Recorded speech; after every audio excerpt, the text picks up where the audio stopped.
Assalamualaikum warahmatullahi wabarakatuh. Alhamdulillah wassalatu wassalamu ala Rasulillah wa ala alihi wa sahbihi wa mawalah. Pemirsa yang kami hormati, salah satu di antara rubrik yang hampir tidak pernah ketinggalan dalam majalah-majalah atau surat kabar umum adalah rubrik zodiak.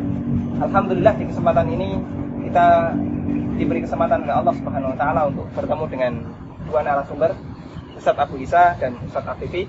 Dan insya Allah di kesempatan ini kita akan ngobrol, kita akan mendiskusikan dengan beliau berdua tentang bagaimana sejatinya hukum membaca rubrik zodiak atau ramalan bintang. Assalamualaikum Ustaz. Waalaikumsalam. Kabar baik semuanya Ustaz? Alhamdulillah. Ya, ini termasuk salah satu rubrik yang tidak ketinggalan, terutama di koran-koran yang umum tentang rubrik zodiak. Sebenarnya dalam tinjauan syariat, apa hukumnya membaca rubrik seperti ini meskipun tidak ada tujuan untuk meyakini bahasanya itu ramalan yang benar. Ya. Bismillah, alhamdulillah, salatu wassalamu ala alihi wa sahbihi wa wala mabad.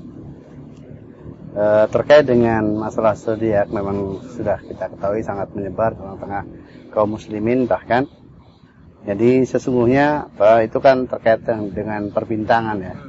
Dan Allah Ta'ala menciptakan bintang itu sebenarnya untuk 3 kepentingan yang pokok, yaitu untuk hiasan langit, untuk rujum lisayatin, yaitu untuk melempar setan. Kemudian yang ketiga adalah untuk petunjuk di dalam gelap, baik di petunjuk arah, baik ketika kemudian di lautan atau kemudian di padang pasir gitu. Jadi Jadinya sama dunia bimasa biha wa ja'alnaha rujuman lisyayatin wa bin najmihum yahtadun. Nah, maka barang siapa yang menggunakan di luar itu, maka ini telah menyelisih tentang fungsi penciptaan bintang tersebut. Nah, termasuk di antaranya adalah masalah zodiak ini, yaitu dijadikan sebagai alamat atau tanda atau sebab kaitannya dengan nasib seseorang. Dan mungkin Ustaz Afifi bisa menambahkan terkait dengan hal ini. Ya, bismillahirrahmanirrahim.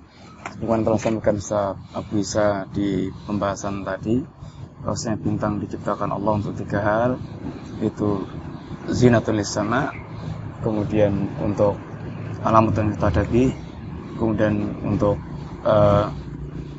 melempar untuk rujuman syayatin. Iya. Barang siapa yang menjadikan bintang di luar 3 perkara ini, sungguh dia telah sesat atau telah keliru. Dalam ilmu perbintangan para ulama membagi 2. Ada ilmu perbintangan dalam makna yang kita kenal dengan istilah astrologi yang berkaitan dengan ramalan nasib manusia. Maka apabila yang ini, maka masuk dalam wilayah dia telah melakukan ramalan-ramalan yang gaib. Sedangkan yang gaib, alimul ghaibi wasyahada, hanyalah Allah SWT, la ya'lamul ghaiba illallah.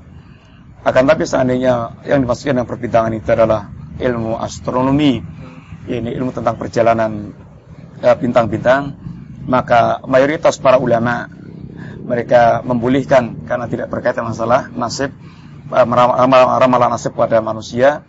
Akan tapi mengambil faedah dengan perjalanan bintang-bintang tersebut. Ya, terkait dengan tadi membaca rubrik zodiak di koran atau di media massa yang lainnya, namun tanpa ada keyakinan kalau itu benar. Ya, kita ingat, iseng. Kita ingat sebuah hadis Nabi SAW. Man ata kahinan a'rafan fasaddaqa bima yaqul faqad kafara bima unzila ala Muhammadin sallallahu.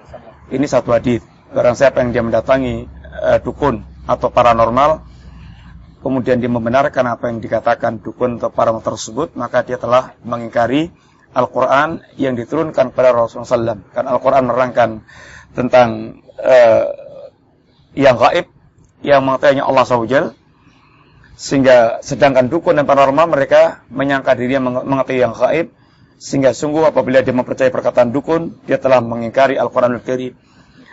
Dan apabila dia mendatangi dukun tidak seperti itu, maka kita ingat sebuah hadis Nabi sallallahu, man ata kahinan, barang siapa yang dia mendatangi ini dukun, sekalipun dia tanpa membenarkan dukun tersebut, maka dikhawatirkan dia masuk dalam pembahasan Nabi sallam, ini lam tuqbal salatun arba'ina yauman. Dia tidak akan terima salatnya 40 hari. Sehingga dua-duanya mengkhawatirkan bagi seorang muslim. Tentu dia tidak ingin seandainya dia salatnya selama 40 hari dia tidak terima oleh Allah SWT. Seandainya kemudian dia mengatakan bahwasanya kalau begitu kita nggak perlu salat 40 hari. Boleh jadi dia akan terjerumus. Pertama, dia telah meninggalkan salat. Yang kedua, dia masuk dalam ancaman hadis tersebut. Karena bukan berarti ditolak salatnya 40 hari, berarti kemudian kita boleh meninggalkan salat 40 hari juga. Sebagai hukuman sebenarnya. Iya, hukuman kepada orang mereka mendatangi dukun. Wallahu a'lam bishawab. Meskipun dia tidak meyakini bahwasanya itu benar. Iya, karena memang dalam hadisnya ada yang mutlak tadi. Man atakahinan fasa'alahu lam tuqbal lahu salatan arba'ina yauman. Barang siapa yang dari dukun dan menanyakannya dan maka tidak diterima salatnya tadi 40 hari. Nah, orang membaca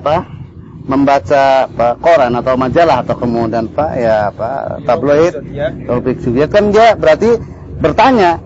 Artinya dia ingin tahu seperti apa coba. Terlepas dia membenarkan atau tidak, yang jelas dia sudah menanyakan. Bahkan sebagian ulama memandang perbuatan ini jauh lebih parah ya. Artinya dan hukumnya sama.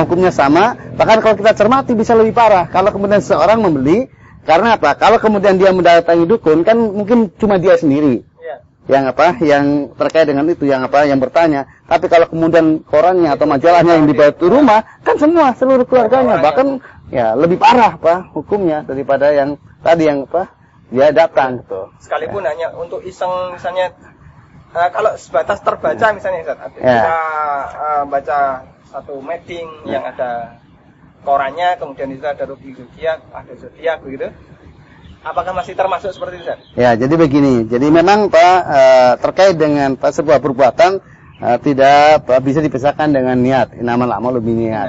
Nah, kemudian kan maka tadi kalau kemudian dia iseng, maka lihat-lihat dan ingin membaca, padahal tahu itu zodiak dan dia mencoba membacanya, maka dia terkena.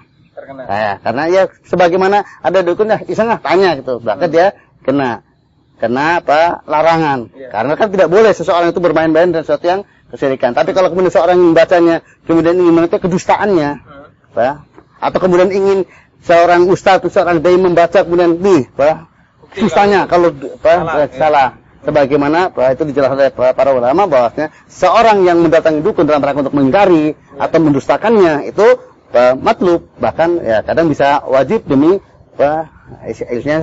hilangnya praktek-praktek perdukunan tersebut untuk diingkari di hadapan manusia. Iya. Berarti kurang lebih bisa kita simpulkan ada 3 tujuan yang berbeda ketika orang membaca satu ramalan bintang. Yang pertama, ketika dia meyakini bahwasanya itu benar dan itu perbuatan kekafiran.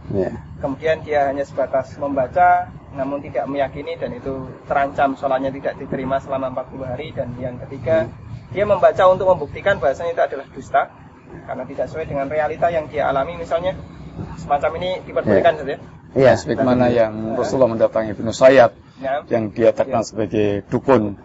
Yang beliau ketika menguji Ibnu Sayyad, apa yang ada dalam dada saya, dan Ibnu Sayyad mengatakan duh.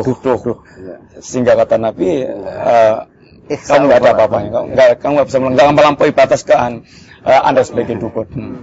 Ini sebagai bentuk diantara yang kemudian para ulama mengambil sebagai sebuah kebolehan mendatangi dukun dalam rangka untuk mengingkari atau menguji dukun tersebut, bahwasanya dukun itu adalah pendusta, membohong, dan dia tidak mengetahui yang gaib. Karena asalnya dukun dia mengeklaim kalau dia mengetahui yang gaib. Masya Allah. Berarti pada intinya ketika dia membaca untuk tujuan mengingkari satu hal yang bahkan disyariatkan, karena termasuk diantara bentuk dakwah. Nah, pemirsa, sangat menarik sekali yang disampaikan oleh dua narasumber kita. Dan ada 2 catatan penting yang perlu kita perhatikan tadi. Yang pertama tentang bagaimanakah fungsi yang sejatinya Allah Subhanahu wa taala menciptakan bintang. Ada 3 hal yang tadi beliau sebutkan.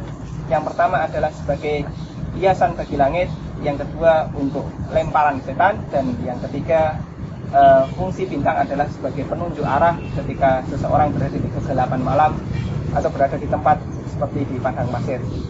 Kemudian yang kedua, beliau memberikan rincian tentang hukum orang yang membaca zodiak orang yang membaca ramalan bintang.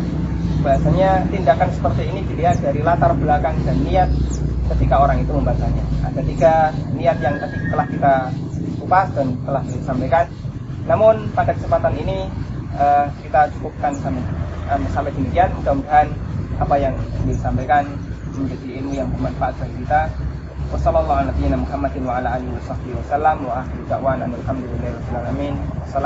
warahmatullahi wabarakatuh. Waalaikumsalam warahmatullahi wabarakatuh.